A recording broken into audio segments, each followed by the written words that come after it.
Hello, I'm Jordan and you're not, and this is going to be my review on 22 Jump Street. Now, first off, let me just say that it's been, for anyone that actually gives a crap, it's been 1 year today since I did my epic 5-part review on the Dark Shadows series. What a great time that was in my life. Alright, so yeah, this is going to be my review on 22 Jump Street, the sequel to 21 Jump Street. Now, this review most likely contains spoilers, so if you don't want to be spoiled, get the fudge out. Alright, first a little history lesson. 21 Jump Street is based on this series, right? Yeah, 21 Jump Street, which had Johnny Depp in it, and it premiered in 1987. It seemed like the younger people, like my generation, had no idea that this was based on a series. That blows my mind that people don't understand that. Alright, so, and then they made 21 Jump Street, the movie, in 2012. I loved it. I still love it. I haven't got it on Blu-ray and shit. And so, to me, 21 Jump Street, the movie, is a continuation to the series, which it's based on. Because they bring back some of the original stars. They bring back Johnny Depp and Peter DeLuise and the girl who played Judy Hopps in the original series. And for some reason they killed off the original stars in the original movie. They killed off Tom Hansen and Doug Penhall. So yeah, the movie is a sequel to the series. Just like this Dallas is a sequel to this Dallas. I don't want to talk about Dallas. Get that shit out of here. Alright, so now we have 22 Jump Street. Now, when I first heard that title, I was kind of, really? Seriously? That's a lame title. But, yeah, that was probably a year ago, and it grew on me. I like the title. It's pretty funny, actually. And throughout the movie, they spoof sequels. Like how, you know, it's the cliche, or it's like they say that just do the first thing you did do it again that you did the first time around. That's what everyone wants. And you know, like much how like Hangover Part 2 did the same thing, and Home Alone 2 did pretty much the same thing, and those sequels like that. And you know, they spoof that, which is hilariously awesome. But they do it right. 22 Jump Street is a great sequel that's just as good as the first one, which is a sequel to the 21 Jump Street series. Alright, so we have Jinko and Schmidt, who played again by Channing Tatum and Jonah Hill. They're, you know, at the very end of the first one, they said, you know, Captain Dixon, played by Ice Cube. In the original series, we had Captain Fuller, played by Stephen Williams. And I thought Stephen Williams was going to be in this movie for a cameo, but he wasn't. That pissed me off. I want to see more cameos from the original stars of the show. Alright. So, at the end, Captain Dixon said, "You two sons of bitches are going to college." But what he meant to say was, we find out in this one, it's online college. To kind of hear little codes when drug deals are going to go down. And so, in this movie, the bad guy, the main villain, is the Ghost, played by, is it Peter Stormare? I don't know. He was in Fargo, you know, the original Fargo movie. Who looks like he could be Herman Munster, and if they made a Munsters movie. No, seriously, really look at that guy and tell me he does not look like Fred Gwynn from the Munsters. Alright.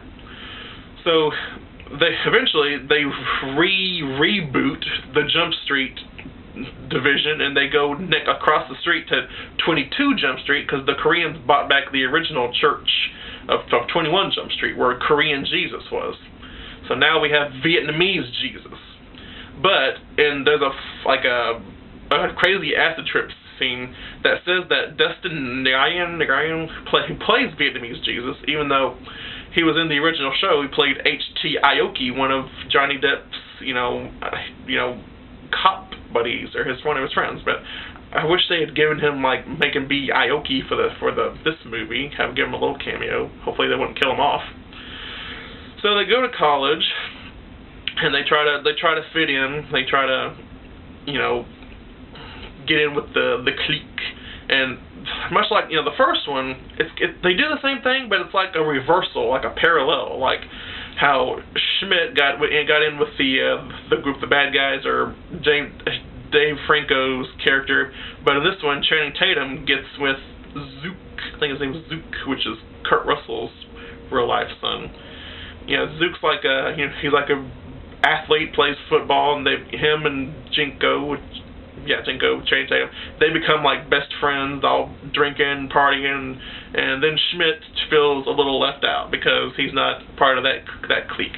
So he ends up with Maya, who's an African American woman who works, she's in the arts, college, kind of into art stuff and poetry and that kind of genre. And so there's a woman there, Cynthia, who was another African American woman who died because of a drug overdose called Wi-Fi. Not internet Wi-Fi. It's short for work hard, yes, play hard, yes, which is different than HFS, which is holy effing shit. I can't cuss. I can't do any major cussing because I'll get in trouble. Alright, so then Maya's roommate, I can never remember her name. The girl looks just like a woman that I was really close to dating a few years back, but that didn't happen. Damn it. And it's funny because she always makes fun of Schmidt for looking old and like keeps calling him old and funny. And it was funny. Sorry, I trip over my words sometimes.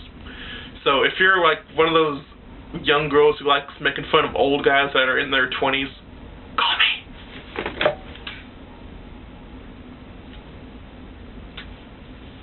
I'll be your granddaddy.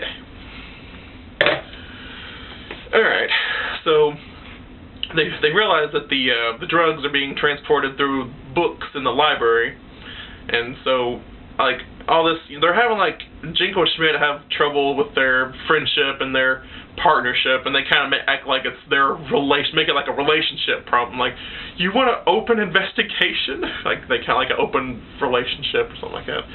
So they have troubles with their relationship, and then the big deal goes down on spring break, which is it's really awesome. There's like a bunch of explosions and shootouts, and people get kidnapped, and a bunch of twists and turns. And there's one funny scene that I don't know if I should spoil it for you or not. It involves Maya, which is the girl that Schmidt's dating, and I'm not even gonna tell you. I'm just gonna let you watch it for yourself.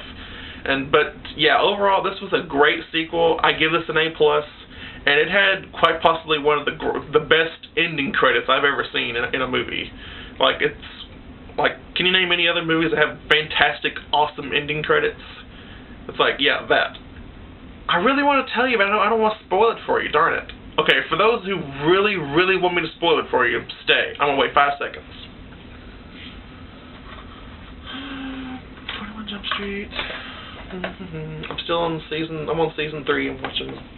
Okay, for those of you who stayed, the ending credits, they're like showing how they're spoofing themselves, and they're like showing, like, each time they kind of partner up and go undercover again, they're going to be going undercover like 23 Jump Street on all these culinary school, like 24 Jump Street art school, 25 Jump Street karate class, 26 Jump Street in outer space, and 28 Jump Street Generations. They brought back Booker, who's on the original show. 39 Jump Street, a video game. 40 Jump Street, outer space. It was awesome. They're showing them doing it and showing the posters, and they even got Seth Rogen to do like a little cameo, like pretend like they had like a contract dispute. So they got him to play Schmidt, Jonah Hill's character, and then they brought him back for the next one. Like, what contract dispute or something?